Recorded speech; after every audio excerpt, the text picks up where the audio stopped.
Olá, nós estamos falando sobre a Reforma Protestante, de um modo especial sobre João Calvino, quanto à questão do trabalho, da ética do trabalho, e também sobre a questão de juros, da usura. Nós já discorremos sobre isso e nos últimos dois vídeos fizemos uma digressão trabalhando com o Salmo 15.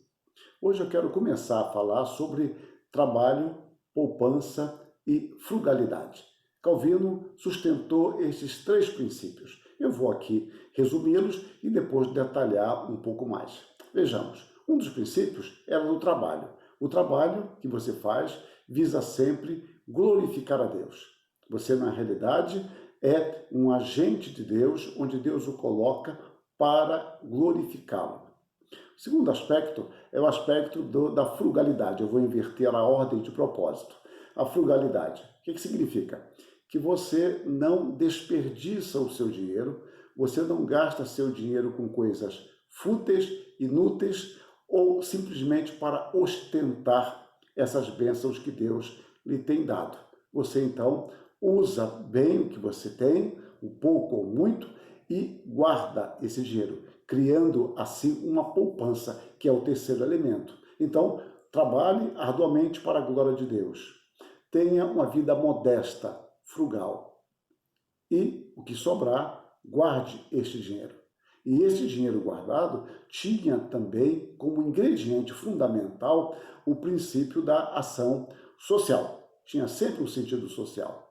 E eu começo aqui citando um texto de Calvino, ele comentando 2 Coríntios 8,15, quando diz: Moisés admoesta o povo que por algum tempo for alimentado com maná, para que soubesse que o ser humano não é alimentado por meio de sua própria indústria e labor, senão pela bênção de Deus.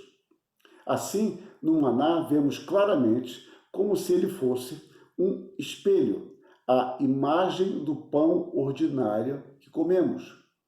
O Senhor não nos prescreveu um homer ou qualquer outra medida para o alimento que temos cada dia, mas ele nos recomendou a frugalidade e a temperança e proibiu que o homem exceda por causa da sua abundância.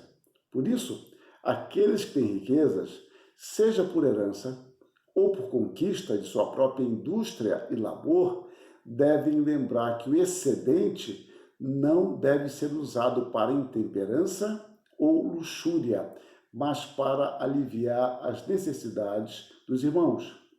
Assim como o maná, que era acumulado com um excesso de ganância ou falta de fé, ficava imediatamente putrificado, assim também não devemos alimentar dúvidas de que as riquezas que são acumuladas à expensa de nossos irmãos são malditas e logo perecerão, e seu possuidor será arruinado juntamente com elas, de modo que não conseguimos imaginar que a forma de um rico crescer é fazendo provisões para um futuro distante e defraudando nossos irmãos pobres daquela ajuda que a eles é devida.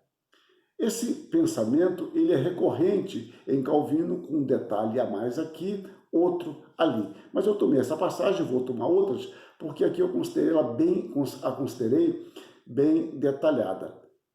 Notemos que Calvino fala do enriquecimento à expensa dos nossos irmãos.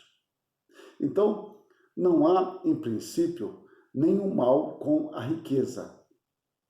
Não há nenhum mal com a riqueza. E também não há nenhum mal com a pobreza em si. Ou seja, às vezes se difunde alguns livros, vamos dizer assim, de segundo grau, de autores talvez não tão bem informados, que Calvino sustentava que ser rico é um sinal de eleição e de maldição à pobreza. Não há nada mais equivocado, eu vou mostrar isso em outros momentos, mais para frente. Calvino entendia que a riqueza, sem dúvida, é uma bênção de Deus, desde que ela conseguida por meios lícitos. Mas a pobreza não era um mal em si mesmo. E, ao mesmo tempo, nós, que temos recursos, devemos pensar sempre em repartir com os necessitados aquilo que Deus nos tem dado. Um outro aspecto que Calvino destaca no texto que eu li é que você ganha o seu sustento por meio do seu trabalho. Mas, na realidade, é Deus quem provê condições para que você trabalhe. Por isso, você está sempre servindo a Deus, está sempre sendo agradecido a Deus, porque nada que você tem provém de si mesmo. Ou seja, você trabalha arduamente, tudo bem, você estuda, se especializa, faz sempre o seu melhor. Sim, nada de mal nisso, pelo contrário, isso é uma virtude.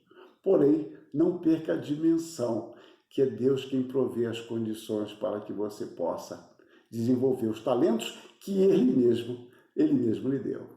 No próximo vídeo, eu vou continuar nessa mesma toada, nesse mesmo assunto e sequência de ideias. Que Deus nos abençoe e nos guarde e que levemos a sério o chamado de Deus para desenvolvermos a nossa vocação onde Ele nos colocar. Amém.